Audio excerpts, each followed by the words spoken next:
It Was Almost Real, the Pro Wrestling History Podcast, episode 42. And as you might be able to tell by my voice, I am a little under the weather this week, but me and my co-host this week, Dangerous Dan Zimmerman, we're back.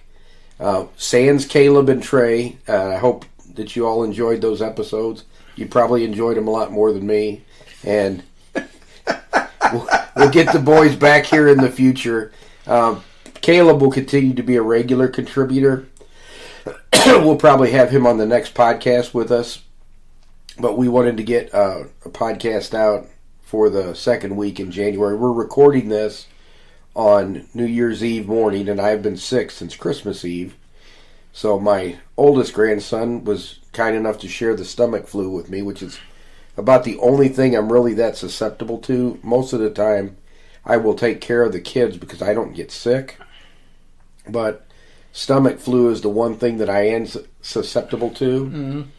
And then, because my immune system was down, I also picked up a cold from my youngest grandson. So thank you, boys, for sharing the love with Pawpaw. I appreciate it.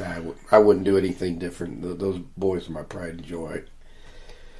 But I'm a little under the weather, so I'll do my best. I hope it doesn't sound like I'm talking out of a barrel this week. And I've got a few updates, but I don't know if you saw this or not, Dan. I jumped on Twitter this morning. Mm-hmm. And yes, I know it's X, and no, I don't care. Yeah. I can't be responsible for the thoughts that come into crazy entrepreneurs' mind. Right. X is a horrible name. It makes it sound like we're all going to porn sites. Exactly. So I'm going to continue to call it Twitter, but yes, we know it is actually X. Mm-hmm. Well, you actually used the site. I've never been on it. Yeah, I tell you, it is great because, one, wrestling fans have tended to use that. Mm-hmm. But the thing I love about it is I've actually been in contact with some long-time, old-time history fans. Mm-hmm. So the first guys that I made contact with, one is a amateur wrestling coach, mm-hmm. and they have a wrestling history club. Oh, nice. And they've read some of the books, and those were the first guys I reached on there. Uh-huh.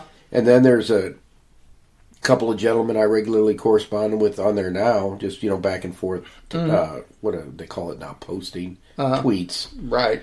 That are really into old-time wrestling. Oh, okay. So that's what I like about it. Yeah. I stay away from the politics stuff. All you do is irritate people, and in this day and age, it doesn't seem like anybody changes anybody else's mind. Right. So why get into a big argument about it? Exactly. It's just going to raise your blood pressure and nothing else. Yeah. So I did look at it this morning, though, to see if anything wrestling was trending, mm-hmm. and the Devil in AEW was revealed last night. It's Dolph Ziggler. No. Oh. Adam Cole. Oh, it was Adam Cole. Okay.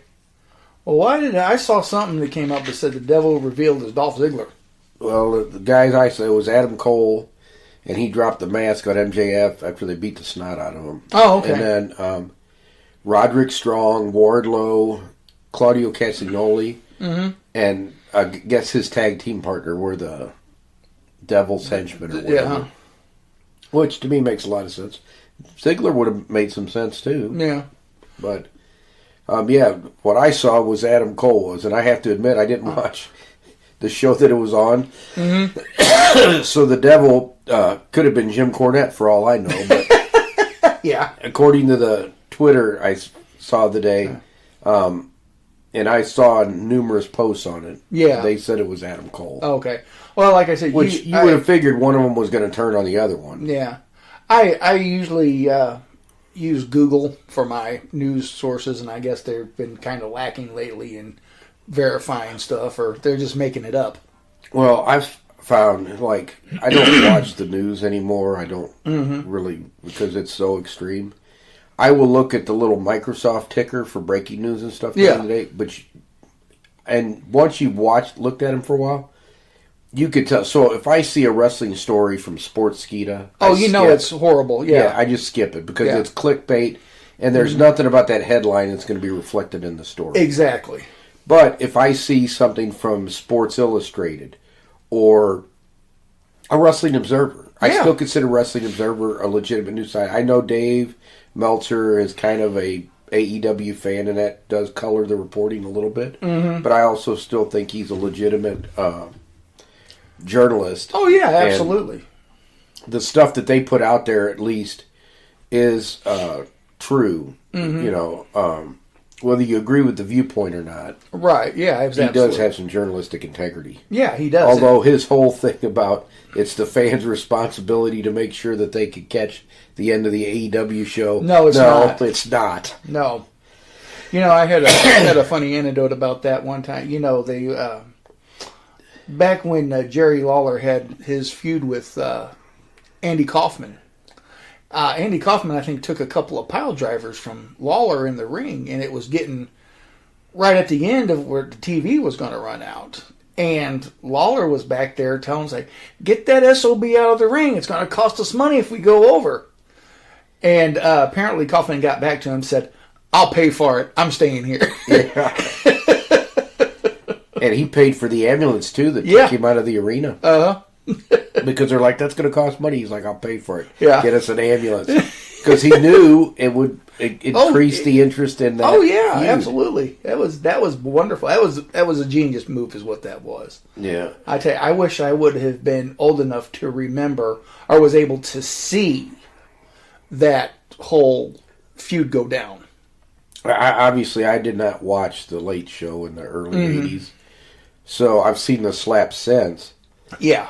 But I didn't see it then. Mm-hmm. And that's one of those things that back then, that's what I've tried to explain to Caleb. I said, I can't recreate for you the way it was to be a wrestling fan in the 80s, because if you missed a television show, you missed it. There was, absolutely. VCRs, we started getting those in the mid-80s. Mm-hmm. And then you could record if you could program them. Yeah. Then you could record stuff. Yeah. But before that, you were just out of luck. Mm-hmm. I mean, when I was watching Wrestling at the Chase on Sunday morning, when the commercial come on, I would streak to the bathroom, go and streak back, because if you got back late, whatever happened, you missed. Yeah, there was no rewind on that. Yeah. So, as I said, we didn't see what was going on in other places. You would read about it in, like, the after mags and stuff like that, but you didn't know what was going on in other places. Unless you were in southeast Missouri. Yeah, you could see what was going on in Georgia. Yeah, isn't that... We couldn't get that in St. Louis. We didn't get cable in St. Louis till 1986. Yeah, my freshman year of high school. I had a VCR before we got cable in St. Louis. Yeah, but in southeast Missouri... They had it in 1979. Yeah! Ain't that something? You go down to Grandma's house, and luckily she put up with us watching Georgia wrestling. Yeah. Because I tell you what, if I hadn't been exposed to the Georgia wrestling scene, I would have never known the likes of Dusty Rhodes, Ric Flair, Harley Race, all these guys that were... If Mr. Wrestling 2 ever came to St. Louis, I'd never heard of it. Oh, yeah. I knew Ted DiBiase. He didn't come to St. Louis. Tommy Rich never had. No, He didn't come to St. Louis until the 80s. Yeah. When he was towards the end of his career. And he got his rear end handed to him by Terry Funk. Yeah. So, it's a whole different scene back then. Yeah. So, I might as well give the update now. Mm-hmm. I am right now finishing December of 1914. So I think, and I generally try to do 500 words a day in January. So I'm thinking that I will have the book completed by the end of January. Okay. The project I'm working on right now. Mm-hmm. Because I'm going to take it up to the time Lewis went into the New York International Wrestling Tournament. Mm-hmm. And that's December 1915. Oh, okay. And I've got the true story of how he got hooked up with Billy Sandow, and I will make sure that I contradict the official story, which is not true, and line that out and where it came from. And as I've said in the past, when you hear all these fantastic stories that aren't true, and you're like, where do these things come from? A lot of the times they come from the wrestler and the manager themselves. Right. When they were working people, they will just play fast and loose with the truth. They're not the only ones. So you hear all these origin stories behind these martial arts style, and it's stacked pretty high on that as well. So I did want to take a few seconds. So Shannon, who's been a long time listener of ours, and he'll write every once in a while. He's an MMA fan. Yes, sir. and he was talking about doing something on the history of MMA. Mm-hmm. And I mean, MMA has been around since the 90s, but I mean, they had challenge matches and stuff in both the United States, England, and Brazil. Yeah. Brazil going back to about the 1920s, 30s, and England and the U.S. going back to the 1800s. Yeah. Taro Miyake, who was a jiu-jitsu, judo black belt, did lots of challenge matches in both the U.S. and Europe, where they would take on boxers and wrestlers and that. Mm-hmm. So for the next podcast, which will be out the fourth week in January, let me do the quick. It'll be January 22nd. We're going to talk about one of the mixed style bouts in the United States, Mm-hmm. and it's one that actually occurred here in St. Louis. And it was between the professional wrestler Ray Steele and the professional boxer Battling Levinsky. Mm-hmm. So we're going to talk about that on the next podcast. And I will occasionally sprinkle that in over the next year. We'll occasionally talk about some of the mixed style mixed style bouts. That was easy for me to say today. Nah. But Nah. I wanted to thank Shannon for his email and for the suggestion. I like both of them. Yeah. And one of these days I have to find out from him what he thinks about the current state of MMA, because as I told you before, I'm not all that enthused about some of the people we got to be champions. I've got to show you the clip. There was a fight 2 weeks ago, a pay-per-view. Mm-hmm. And the middleweight champion and his next contender are sitting ringside. I mean, they're probably 2 or 3 rows back. Yeah. And I guess that the champion took some offense at something the challenger said earlier and kind of makes a motion like he's shooting the guy, Uh-huh. behind him and that. Yeah. And then the guy starts running his mouth at Strickland, who's a middleweight champion. Mm-hmm. I will say this. I've never been a big fan of Sean Strickland because I think he comes across as sort of a meathead jock. Uh-huh. But I give him kudos for this.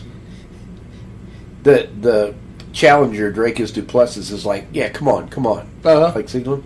And he looks at this lady and her kid who are sitting, because he's in a row, he's either a row or 2 in front of this guy. Uh-huh. And he asked her, would you and your child please move? And so she's like, okay. She grabs her kid and was like, so he got him to move before he jumps over the chair and starts whopping the guy in the head. And, I'm like, okay, that was classy. At least he didn't run right over the lady and her kid to punch this guy. Right. But it's like, why are you punching a guy in the head that you're going to get paid hundreds of thousands of dollars to fight? You're going to get paid to fight this guy. Right.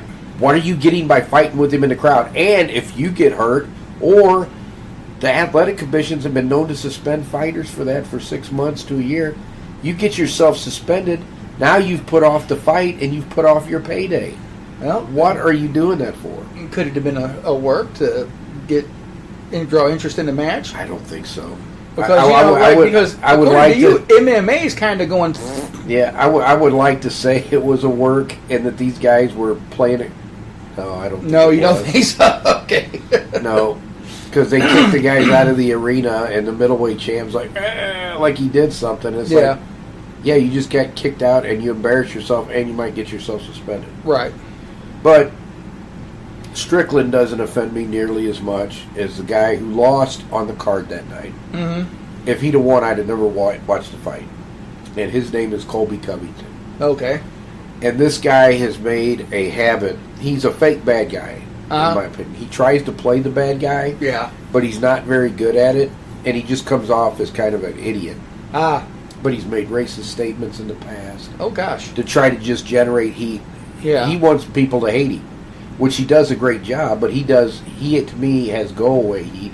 I would never, ever buy a pay-per-view that he is on because he would financially benefit from it. If he gets his butt kicked, I will watch that fight in replay where I'm not paying for it. Right. Mm-hmm. But I would never pay for a fight that he was in because he will financially benefit from that. Yeah. That's how much I despise this guy. So in this build-up to this most recent fight, Leon Edwards is the champion. He's from England. His father was murdered when he was 13 years old. Oh, gosh. And you know what Colby Covington said to him in the press conference, which the champ threw the water bottle at him for? No, he probably He said, "Your something. dad's in hell right now." Oh, that's lovely. Yeah. So, that's the kind of person this guy is. And my problem with the UFC is they have put this guy in big money fights Yeah. repeatedly because they think that his nonsense is going to get people to pay to see him get beat up. I would never pay to see him get beat up. I'll watch it for free. Right. But I'm never going to pay to see him get beat up. Right. Because I would not want to see him benefit financially for being an idiot. Yeah. He was on this, he made a video a couple of years ago where he's with these two gals and he's talking about, after I get done working out here, I'm going to work out with the girls, blah, blah, blah. Well, there was somebody there and interviewed the girls and said, we're models from the agency. He rented us today to be in this video and everything. We don't even know who this guy is. So, fake bad guy. Yeah. But he is a horrible individual. Horrible human being. Yeah, and that's what I'm saying is I'm starting to fall out of love with a lot of the athletes. Mm-hmm. There's some that I still like, but, it's... Well, like I say... And UFC is getting absolutely as cutthroat as WWE about getting rid of people. Oh, are they? So, Dana White has this contender series every year. Uh-huh. And he'll sign a bunch of lower-priced, younger talent. Yeah. And then cut a bunch of veterans. Now, if you lose fights, you're in danger of being cut anyway. Uh-huh. But they'll cut people that they weren't had any intention to cut just because it'll help the bottom line. I gotcha. So, of course, you know what TKO did when they bought WWE? First thing they did, laid a bunch of people off. Yeah. Mm-hmm. Which they said they weren't going to do. Yeah, but they did anyway. So, you know what? I thought I had another update besides that, but I went down to... Like I said, I really stopped watching... Well, I'm trying to remember what the heck I said. Uh-huh. We did want to let you know that this podcast is sponsored by Red Hawk Mercantile. They have actually provided us with our $1 million studio. Mm-hmm. So I wanted to give Red Hawk Mercantile a chance to... Oh. Like I said, guys, you ever looking for a gift or something for yourself, take a look at Red Hawk Mercantile on eBay or just... type it in, it'll probably pop it up there. Got a store with everything from belt buckles to jigsaw puzzles. And if we don't have it, shoot me an email. I'm also a procurer of items. I've procured Tiffany lamps to troll dolls. So if you need something that you need, give me a holler. Also, Red Hawk Mercantile is also in conjunction with Delightful Memories at Old Time Finds Antique Mall in High Ridge, Missouri. Booth 214, we're in the back under the big sign. Come see us there too. So every week I do show notes for the episodes, and you can always find them at www.kenzermanjr.com/episode and whatever the number is. So this will be episode 42. I need to get that link for your store. Okay, so I can put that in the show notes from now on. Absolutely. So then people could just go to the show notes and link to that. Mm-hmm. But yeah, we'll have to start reminding people that we are sponsored by Red Hawk Mercantile, who have provided us this $1 million studio that we broadcast from every week. And the $1 million studio crew brought by gift cards for Christmas. I thought that was pretty darn excellent. That was really nice of them. Yeah. And got me a nice book on Ivor the Boneless too. Hey, you know what? Talking about the UFC and the MMA, I haven't really watched since the days of Chuck Liddell and Dan Severinsen and what was his name, Silva, Anderson Silva, the Spider. Yeah, the Spider. After that, I kind of really fell. It got too. I don't know. It didn't interest me anymore. One of the things that I think is hurting it too. It's great that it gives a lot more fighters a chance to earn a full-time living. Uh-huh. But the proliferation of cards. Oh, yeah. And, there's a card almost every weekend. Yeah, and used to be. And so many big fights fall out. Mm-hmm. But that, being on ESPN and being on every week, is a big money generator for them. Oh, I'm sure it is. So they're continuing to do that, but I think it does water down the product just a hair. Uh-huh. So I'm going to get me another cough drop here. So go right ahead. before we jump into the main topic of today's show. And if anybody wants to draw heat, all they need to do is ask Jonathan Bradshaw about his trip to Berlin. Who on earth is Jonathan Bradshaw? Bradshaw. Layfield Bradshaw. Oh, John Bradshaw Layfield. Yeah. Where he frickin' did the Nazi salute. Yeah, and that's pretty much illegal. Which he found out. Yeah. He did some swift talking, and so did WWF. Mm-hmm. First, they were going to arrest him. Yeah, then they realized he didn't really know what he was doing in it, but they were still going to boot him out of the country because they take that very seriously. So. And I think he got on his knees and begged him and promised he would never do anything like that. But he was just trying to generate heat. Yeah, he was, and I think he did it. Yeah, with everybody, the cops and everybody. So yeah, that's one of those things where if you're going somewhere, learn the rules and learn the laws before you go, because if you do something foolish, it's not like the U.S. Mm-hmm. You can't even say the N word over here is like the N word Nazi over there. Yeah. You don't say it. Yep. I mean, they have some very strict laws about that. So yeah, and if you're going to travel to a foreign country, do a little bit of research before you go. Mm-hmm. You know, that's like that kid that he vandalized something in Singapore. Oh yeah, and he got caned, and everybody was saying, "Oh," but it's like, look, you know, if you take drugs in some of the countries around the world, they will kill you. Singapore is one of them. Yes, it is a death sentence. Yeah. So know that before you go and do something foolish. Mm-hmm. You know, yeah, that's. So thank you for throwing that out there so I could get this call. Oh, no problem. That's why I did it. I got your back, man.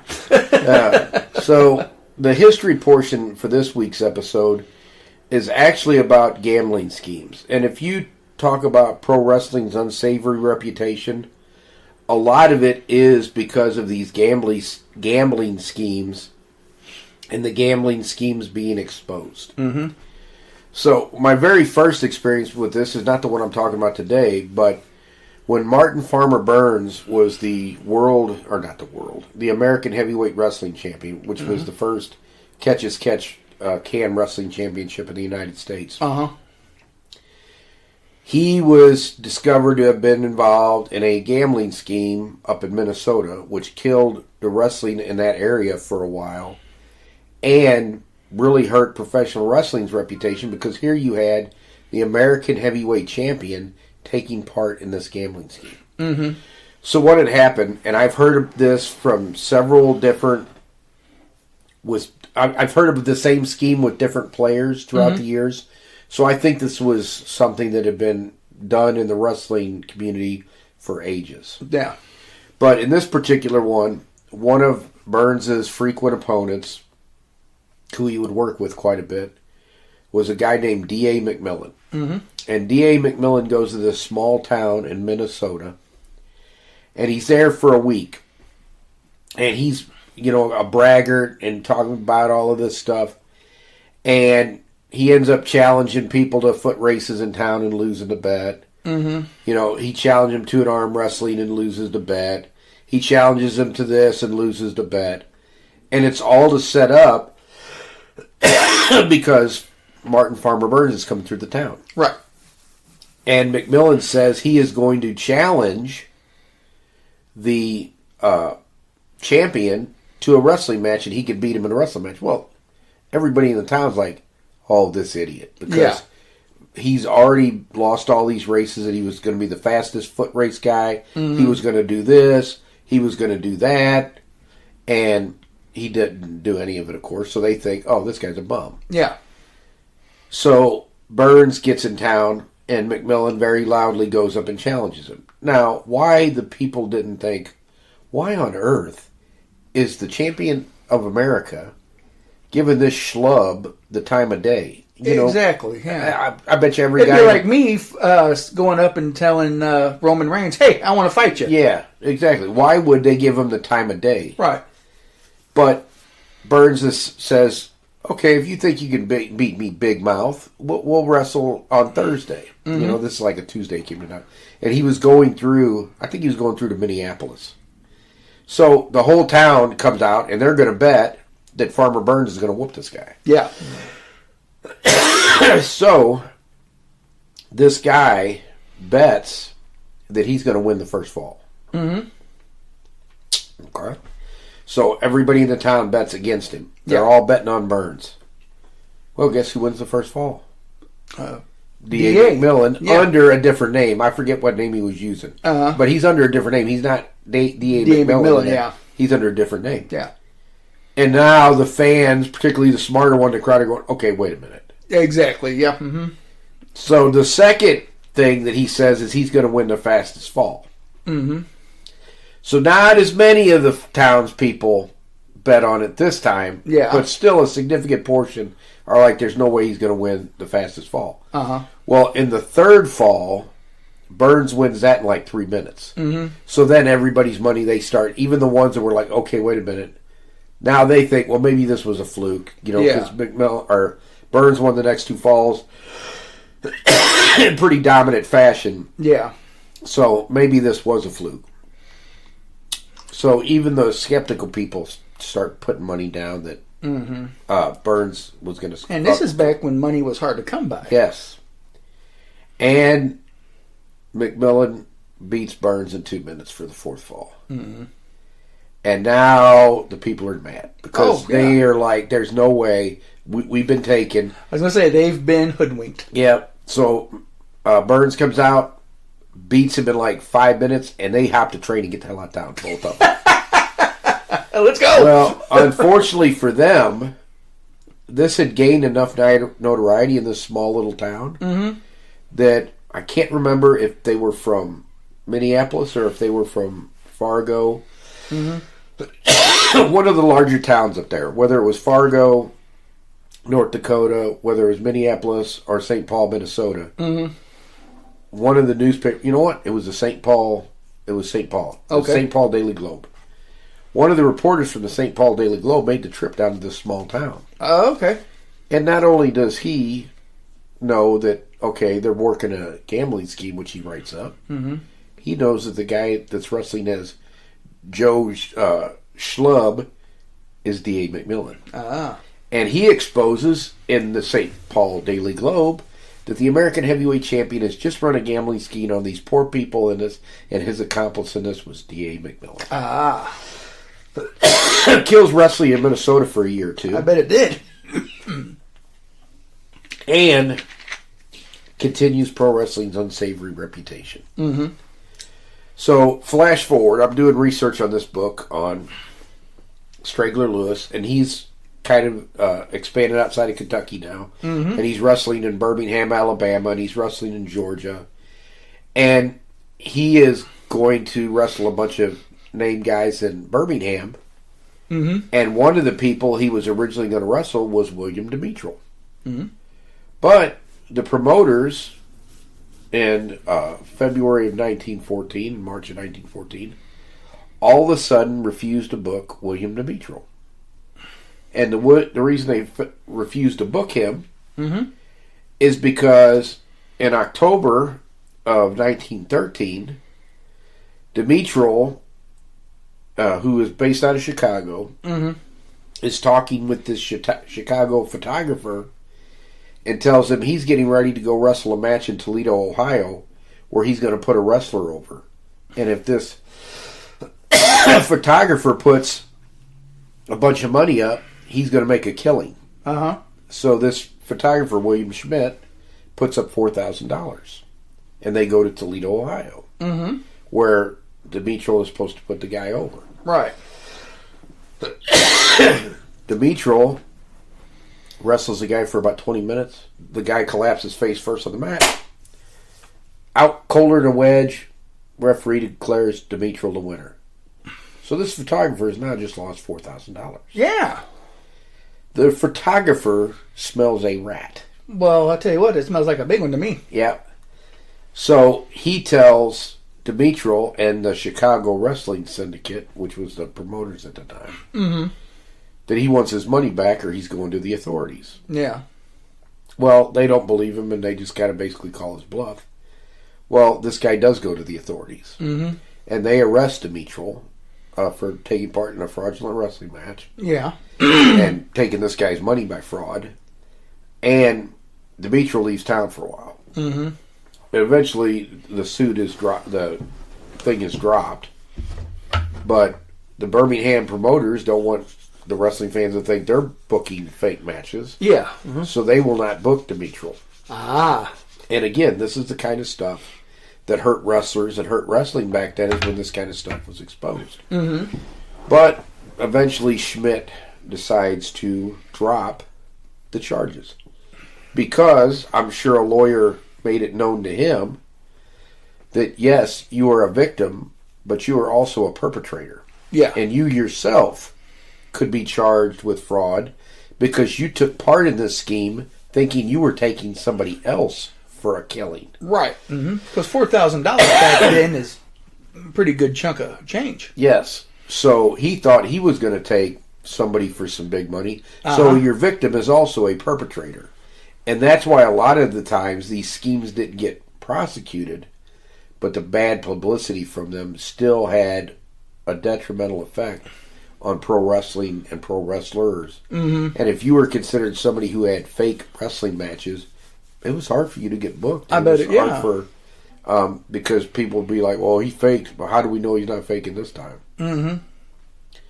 And those are the kinds of things that, if you want to look at what hurt wrestling's reputation up until even the late 30s, besides the double crosses and the exposing of the business that way, Mm-hmm. it was these gambling schemes that would be exposed or people would figure out. And Yeah. because the promoters and the wrestlers a lot of times made as much money off the gambling schemes or more than they did from the ticket sales. Yeah. Uh-huh. So, and we were just talking about Twitter earlier. Sergey, one of the guys on Twitter I talk to every once in a while, Mm-hmm. he made a great point about that. Is pro wrestling changed when the promoters realized that the same tactics they were using for their gambling schemes could be used in promoting their business. Yeah. So then they started doing the angles and everything for the purpose of generating ticket sales, Right. not scamming the patrons in these gambling schemes. Mm-hmm. Which I thought was a very good point. So, but yeah, that's one I'd never heard about that one before, and I discovered it while I was researching this book. So. Yeah. Oh. You always learn a bunch of new things. There's always two things that happen whenever I do any research project. Certain things that I thought were true, I find out weren't. Uh-huh. So there's things I've thought that in the past were true, and then I'm like, oh, no. Because when I did Gotch versus Hackenschmidt, Uh-huh. that's The Rock's first wife. Oh, Danny Garcia. Yeah. Mm-hmm. So when I was doing the, sorry about that, folks. We've got the NFL on in the background because the game's going to come on in about an hour. But I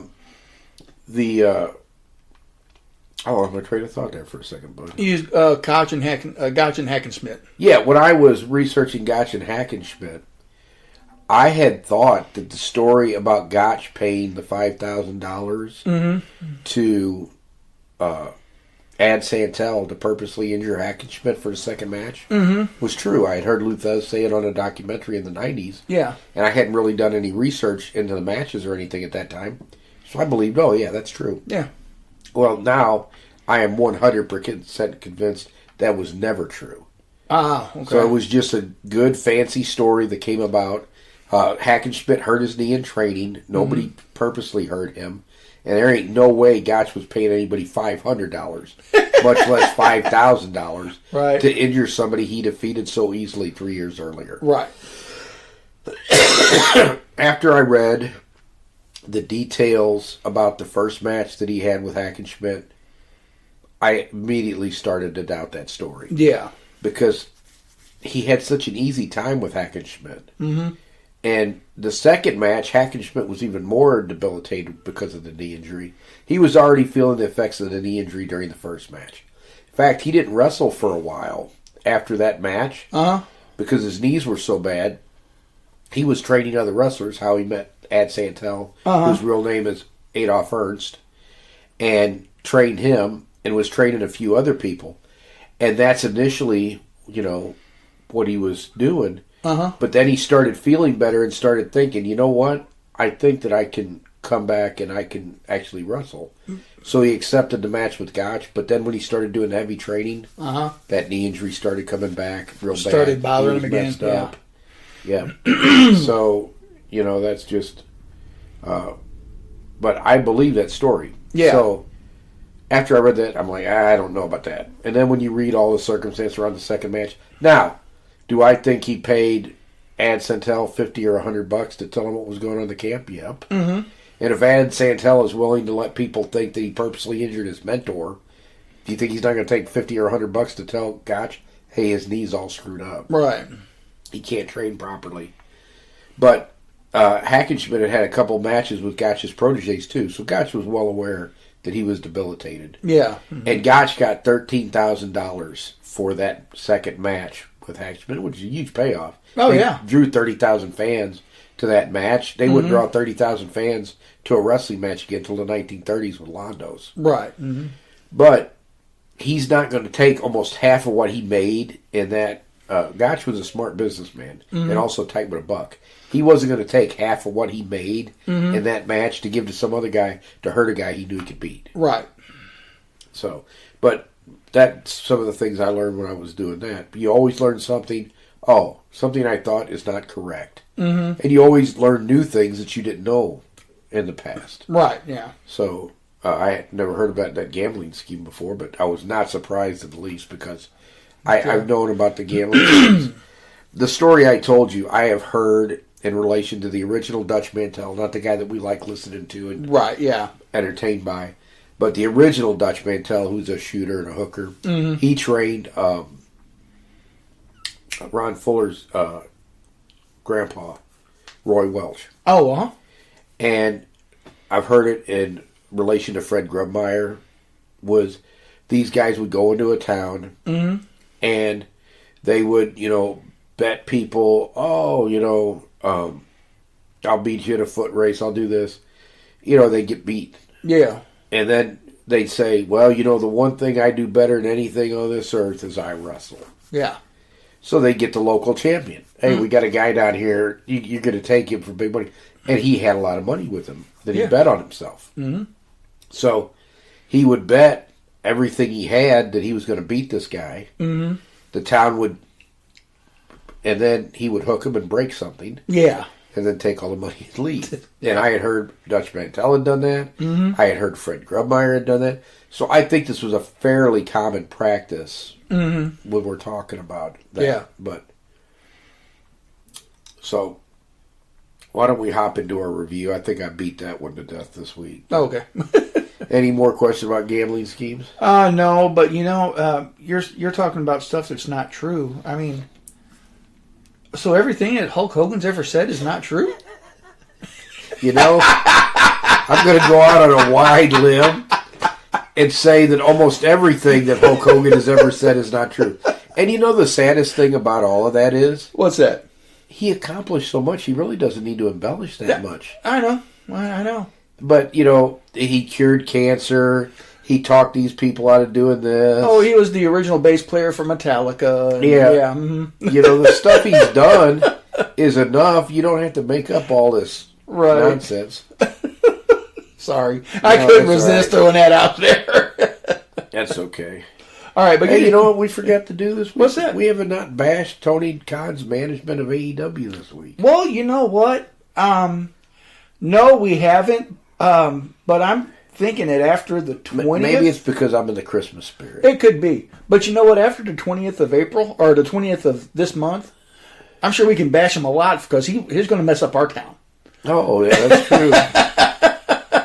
Yeah, that's true. They are coming to St. Louis. Mm-hmm. I got a birthday this upcoming month. 1 year closer to the grave. Hip, hip, hip, hooray. You're closer to the grave than you are your birthday. Yeah, there you go. And even if I live to be 95 like I plan, I think that's still true mathematically. Yeah, because you're going to be, 50... Let's not be throwing numbers around like that. 40... 41. Yeah, I can see 41 clearly in my rearview mirror. But anyway, the review. Hey, I still got all my teeth, and I still don't look that different than I did 20 years ago. Hey, there you go. Knees are shot, but everything else works pretty good. Mm-hmm. But, a review. So you found this one. Yes, I did. And I have to say it was a very enjoyable match. And that was Hulk Hogan and Andre the Giant. When have I ever said it? Watching a Hulk Hogan match was very enjoyable. You was probably watching more Andre the Giant and Bobby Heenan. So it's because I do have very fond memories of Andre from my childhood. Mm-hmm. We always look forward to the Giant coming because he'd come to town once or twice a year. Yeah, mm-hmm. You know, always looked forward to that. And the match was Hogan and Andre versus the Heenan family, which at that time, this is AWA we're talking about, not WWF. Mm-hmm. So his family at that time was Nick Bockwinkel, Big Bad Bobby Duncombe, one of my favorite wrestlers from the 70s, mm-hmm. Ken Patera, who was a great heel in the 70s. Yes, he was. And then the greatest manager of all time, sorry, Jim, you're number 2, but I don't think you'd argue with that. Mm-hmm. And that's Bobby Heenan. Yep. And for my money, Bobby has always been the best. Followed very, very closely by Jim Cornette. Yeah, absolutely. Jim Cornette was a great manager, and I've said it, I'll continue to say it. I think that he and Brian Last have the best history podcast on wrestling. They do. Mm-hmm. I tell you what, I'm going to say, and it's probably followed second up by James Romero and Dutch Mantel. I do enjoy Dutch's podcast. Mm-hmm. He's very entertaining. He is, and as being as a seasoned veteran as he is. Yeah. The fact that he can work a computer. Yeah. Yeah, not a skill that we should all take for granted. Right. Although you remember how much my dad hated technology. Oh yes. Mm-hmm. So he never learned how to work the electronic thermostat. Mm-hmm. He'd always have me do it. Yeah. And I tried to tell him, all you got to do is if you want to hold it, do this. You want to do it. Right. I don't know why your mother got that. I can't figure that thing out. That's why she got it. So I'm sitting at work one day, and I get this email from Ernie Diaz at gmail.com. And I'm like, okay, somebody hacked Dad's. Yeah. There is no way Ernest Charles Diaz got on a computer and sent me an email. So I called Mom at work, and I said, hey, Mom, somebody hacked Dad's, or somebody stole Dad's identity. I just got a email from Ernie Diaz at gmail.com. And Mom said, is it a joke? And I said, yeah. She said, oh, no, that's your dad. I'm like, Dad is on a computer?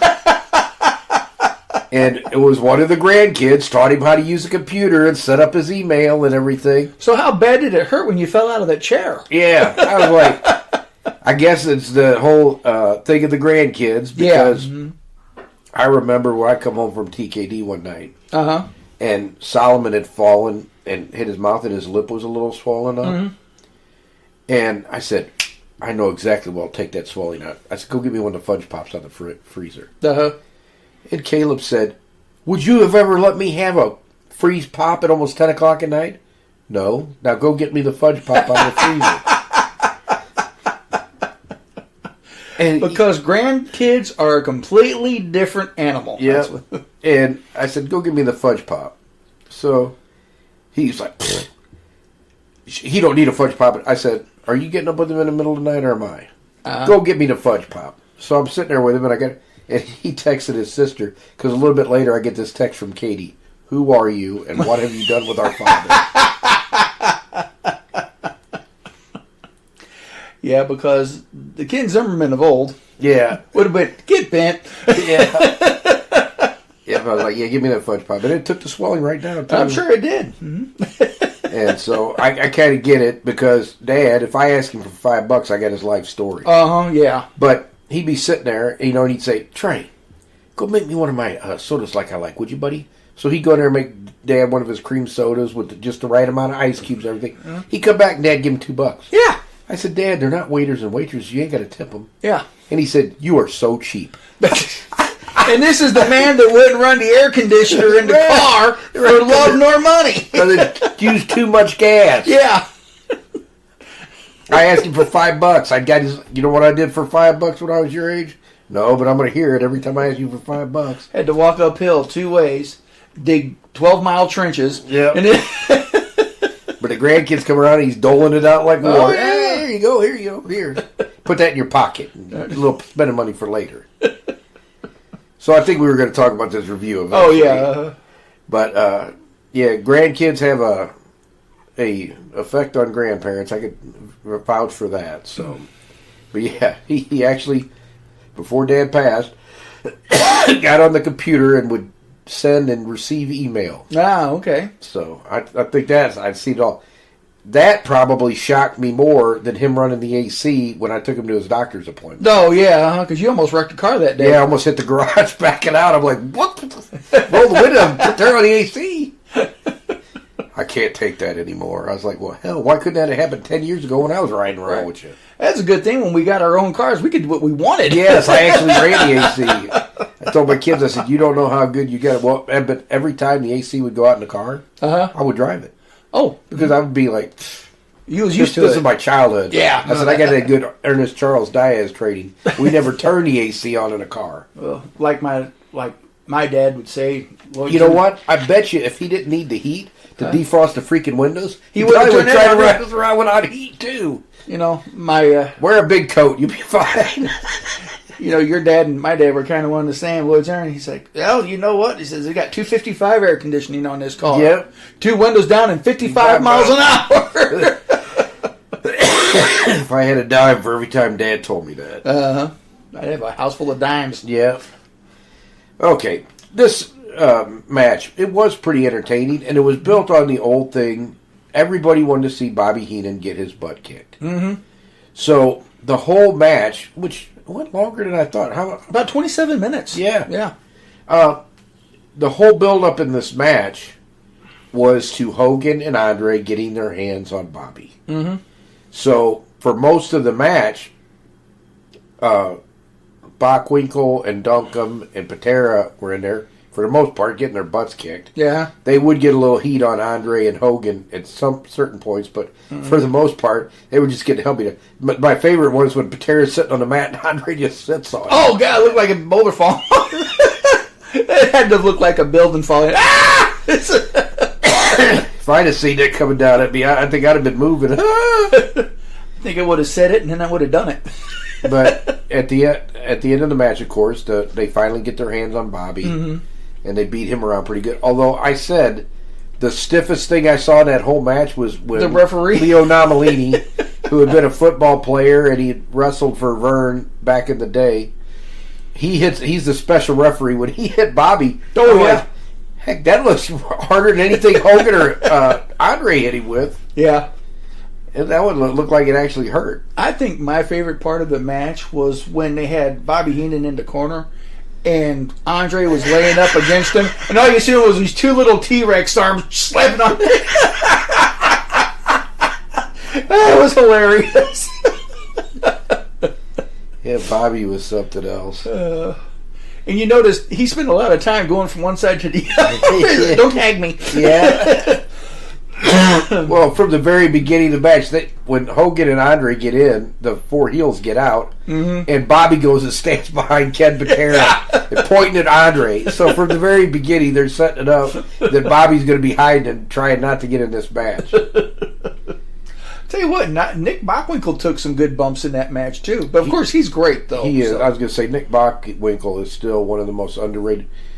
He did not get that first title until 75 when he was, I think, 39 or 40 years old. Yeah. And he was in his mid to late 40s, early 50s during that whole 80s run. And and still very believable. Mm-hmm. He was just a classic, arrogant heel. Yeah, he was. And I've always liked Bobby Duncombe, the big football player. Yeah. Patera, I think, in the late 70s and early 80s, was a great heel. Oh, yeah. Now, when he came back out of prison and he was in his early 40s and he didn't dye his hair back and everything, he was the shell of Ken Patera then. So if that's all you ever saw of him, you probably didn't think too much of him. But if you just saw Ken Patera in St. Louis in 79, 80, 81, where he was Missouri champion, and he was feuding with DiBiase and the Von Erichs and those guys, you would have had a different opinion and view of Patera. Yeah. No, I remember, well, like I said, thanks to, videos and stuff, I can see Patera how it used to be. Because when I remember Patera, I have more of that post-prison Patera, WWF jobber. I was going to say, by the time you were watching wrestling, Patera was probably getting close to going to prison. Yeah. Mm-hmm. Because I'm trying to remember, it was 82 or 83 when they had the incident at the McDonald's. Mm-hmm. And he went away in 85 or 86. It might have been 86. It took a few years for that to work its way through. But, yeah. But it was an entertaining match. And I do not like Hulk Hogan. Yeah. So I found it to be entertaining. Hogan knows how to get himself over. Yes, he does. But all of his matches, particularly when I was a fan of the NWA, when you watch an NWA style match and you watch those WWF matches for the 80s, they do not hold up against an NWA match. No, they do not. With the exception of some of Randy Savage's stuff. Yeah. Savage Steamboat from WrestleMania 3, obviously. That will still one of the greatest matches I've ever seen. I tell anything with, and I tell you what, I really didn't appreciate the guy when I was younger because I was more of a Villains fan. But whenever Steamboat wrestled Savage, when he wrestled Flair, when he wrestled anybody, it was a good match. Yes. Steamboat could put on a match. And Austin credits working with Steamboat in WCW as helping him take things to the next level for himself. Yeah. Mm-hmm. So, Ricky Steamboat will probably always be underestimated because he was that traditional baby face who never wanted to be a heel. Yeah. Mm-hmm. So I tell you what, I felt bad for him when they went to WWF back then. WWE now brought him back and made him wear the dragon suit. Oh, yeah. Oh, that was horrible. Yeah. Poor guy. Yeah. So, some things just look ridiculous and shouldn't be done, And that did. Yeah. Well, I tell you what, I know that, speaking of things that are ridiculous and shouldn't be done, Stardust, Cody Rhodes' character for a while. Yeah, that was bad.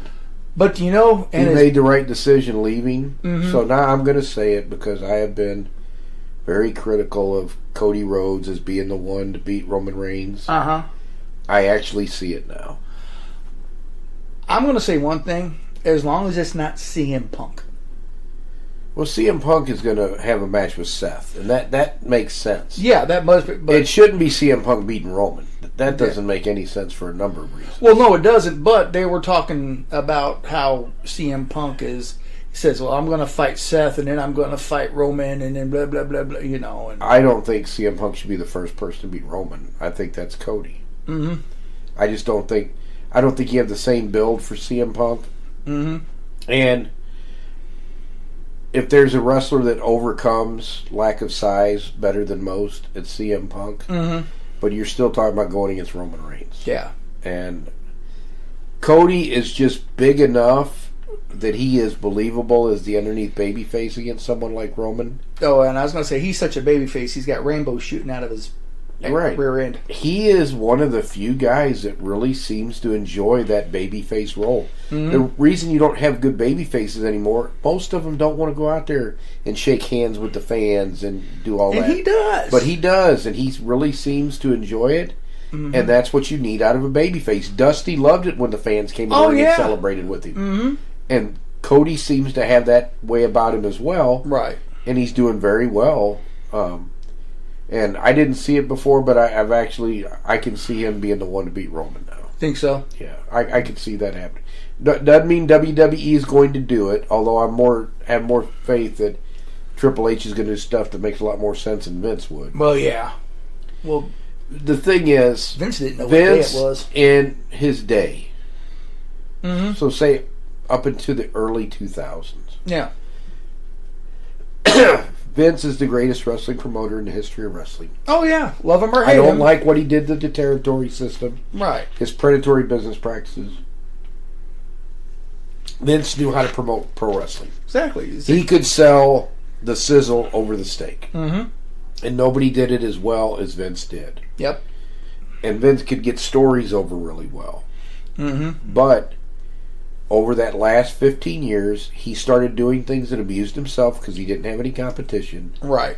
And that's when it all started going downhill. And he was so surrounded by yes men that he didn't have too many people that would challenge him. He didn't like being challenged anyway. Right. If you challenge Vince, he likes it for a while until he doesn't. Right.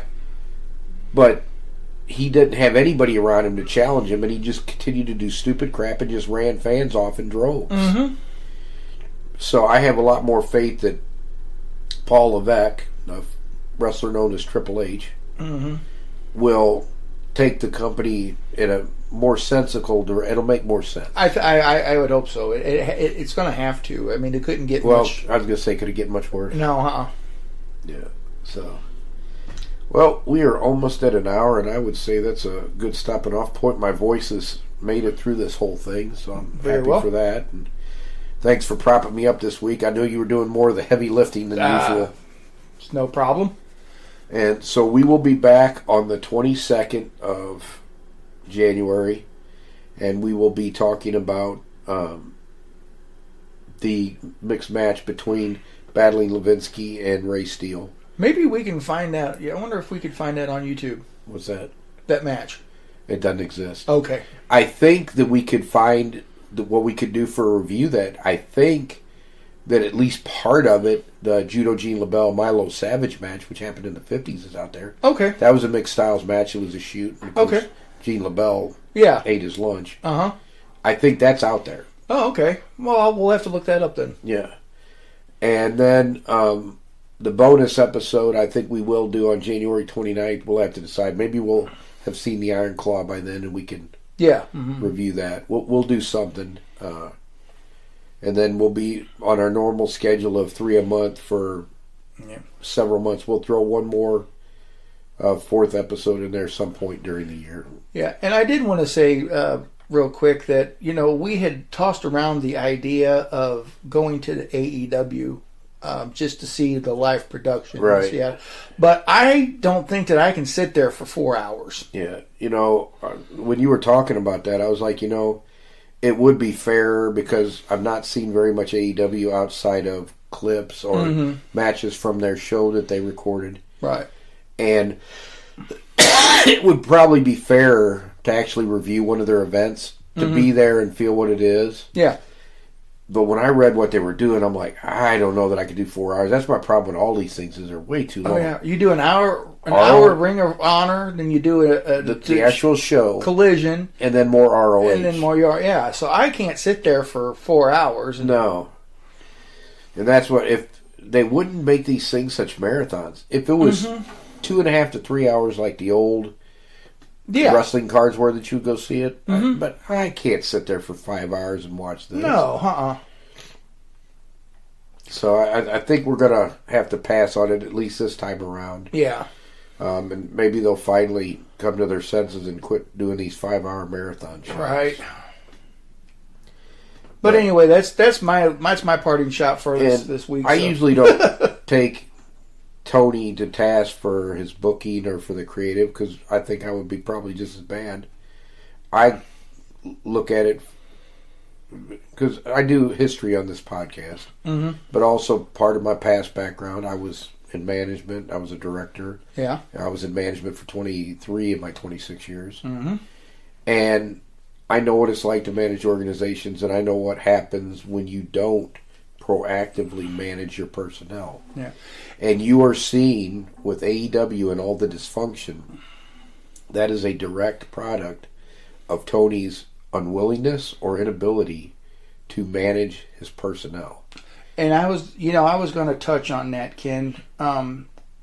Me coming from a medical background and having a group of medical people under my tutelage, under my, I had a lot of strong personalities. Yeah, and you that I had to appease on the night shift. And you got some big time prima donnas, in the wrestling business. There's no question about that. Yeah, and I tell you what, sometimes I had trouble keeping that 6-8 people group together to get through the night because And I'm not telling you got to walk in there and say everybody's fired and, Oh, yeah. Mm-hmm. But you have to proactively manage it. Yeah, absolutely.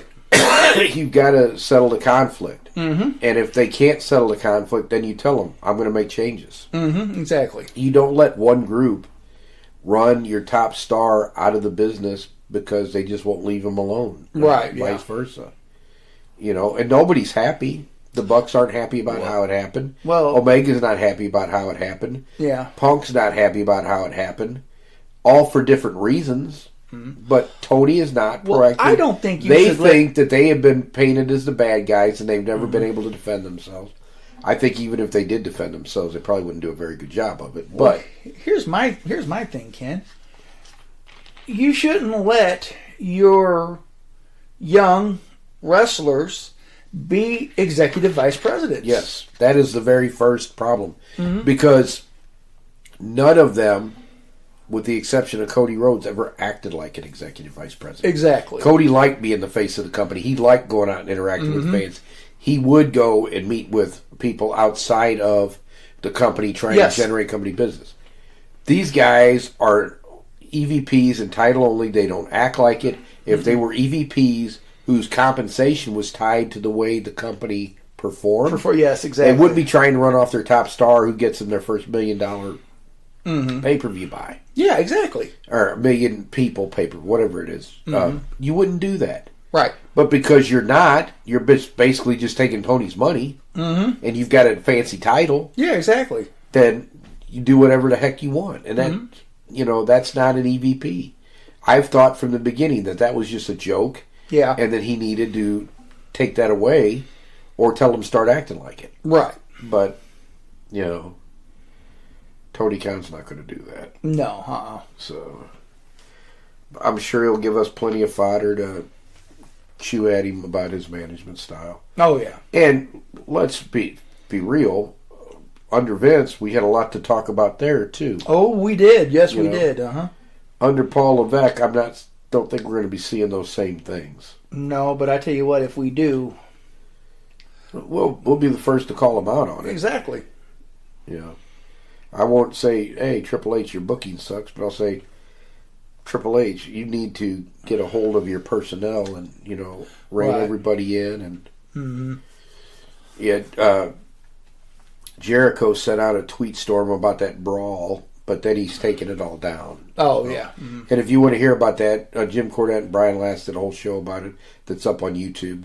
Go listen to that. We're not going to rehash all of that. So, any parting shots, closing statements, accounts, records?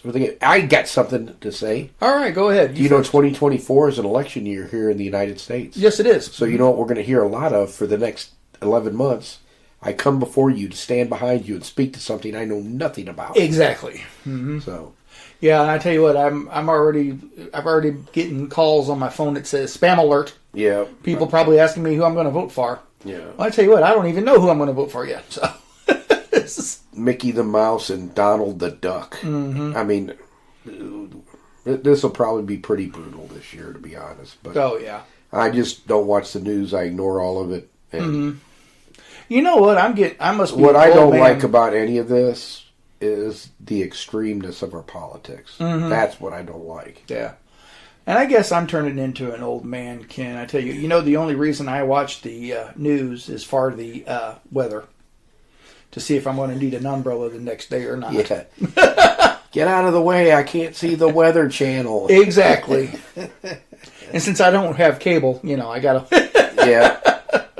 Yeah, I haven't watched the news in 4 or 5 years. Mm-hmm. It just got way too negative. I was tired of it. And it's sensation. And some of it's sensationalism. Right. And as I've said, so you could watch, no, I don't watch it, but you can go on CNN's website, and you could go on Fox News website, and you could read a story about the same incident that is completely different from different perspectives. Oh, yeah, it'll be, yeah.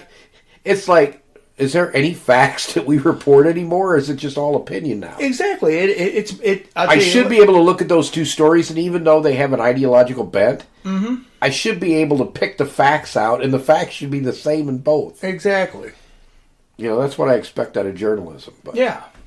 Well, I'll tell you what, journalism, as we know it, has gone the way of the dodo bird. So, well, and people will take a reputable news source. It's like I told you about that Microsoft thing. oh yeah, You could see, oh, this is probably CBS Sports. That's probably legitimate. yeah, Sportskeeda, I know is clickbait. yeah. And I keep picking on Sportskeeda, but they're one of the worst when They it comes are- to they those are the worst. clickbait headlines Yeah. that don't look anything like the actual story. But there's lots of sites like that today. Oh yeah. And I always ask people, what's your source? I work with some of the greatest minds in science and medicine every day. Yeah. And they do research articles on different topics all the time. But they can write about something, and somebody will pull up Joe's website and say, yeah, but on Joe's website it says this. Yeah. Okay, but where was Joe's degree from? Well, he doesn't really have one, but Right. when he's not underneath the rack at the Jiffy Lube, he does do a lot of reading and studying and everything. And it's the equation of those things is equal, and that happens every day, all the time. Well, It's like, what are your sources? What are those sources' qualifications? Yes, you may think that their opinion is hopelessly biased by their worldview, but what are their qualifications even to hold that opinion? exactly. Okay, so what is my qualifications to talk about professional wrestling history? Okay, I went to one of the top universities in the country. It was 17 the last time I looked. And I got a degree in political science with a minor in history, but I had enough history credits that I could have double majored if I wanted to. I've been in martial arts for 25 years almost, both grappling and striking. Yeah. And I've been doing history research for, I graduated at 15 years or so. So that's what qualifies me to speak on this. I have extensively studied this area. I've trained as a historian in school. And I've got real life, real world martial arts experience. And I've trained in the disciplines I write about. Yeah. I've learned hooks. So I'm telling you this, and it's my opinion based on my research. So if Joey down the street goes today and he goes and researches something and says, oh, I'm full of crap. Well, what are you basing that on, and where do you have the expertise to make that opinion? Right. If Jim Cornette says he thinks I'm an idiot and he doesn't agree with me, he has a right to disagree with me. I'm going to probably still stand by what I said. Yeah. But he's legitimate. Right. He could question it. Scott Teal could question what I'm saying. Right. Mike Campbell question what I'm saying. Joe Schlub, underneath the rack. Yeah. I read a couple of other articles by these other guys and they disagree. Well, yeah, but that doesn't make you an expert. Exactly. So, my faculty, I told you I work with some of the greatest minds in medicine. And so, I'll hear my faculty use the same words, over like PPROM, premature rupture of the membrane. Yeah. So, I will go to Uncle Google and I will look up those terms so I can follow the conversations that they're having. Right. Yeah. Absolutely. But I don't ever open my mouth. No. It would be like Plato and Aristotle are discussing logic, and then Bozo the Clown says, "You know what I think?" Yeah. Well, it's just like I just do it so I can follow what they're talking about. I don't think that I am on that level that I should be offering my opinion on anything in that realm. Well, and see, that's where when I was in the medical field, I had to know those terms. And when I was managing somebody's airway, and I had the doctors coming up to me saying, well, Dan, what do you think? I got to make a decision. Okay, well, let's get a blood gas and see what we're looking at here.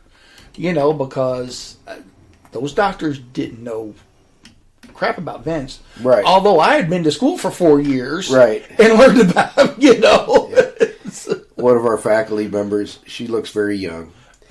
And when she was a new faculty member, she went into the OR for something. And one of the OR doctors looked at her and said, well, have you even done whatever the procedure was? And she goes, yeah, how many have you done? because if she had done 2, that was 2 more than this guy. Yeah.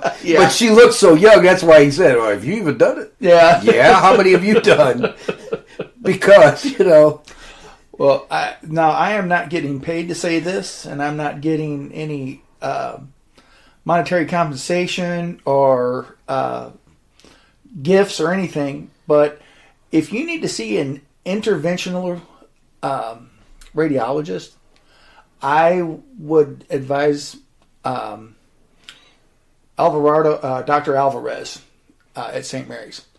Dr. Alvarez. So this is if you're in the St. Louis area, because Yeah. that's where we're located at. Dr. Alvarez is quite possibly the most personable, the most professional, and make sure that you are comfortable throughout your whole procedure.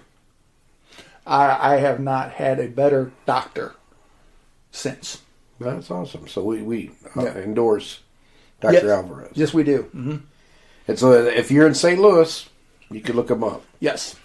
I had a thought, and it left me. Oh. And I don't know if it's going to come back.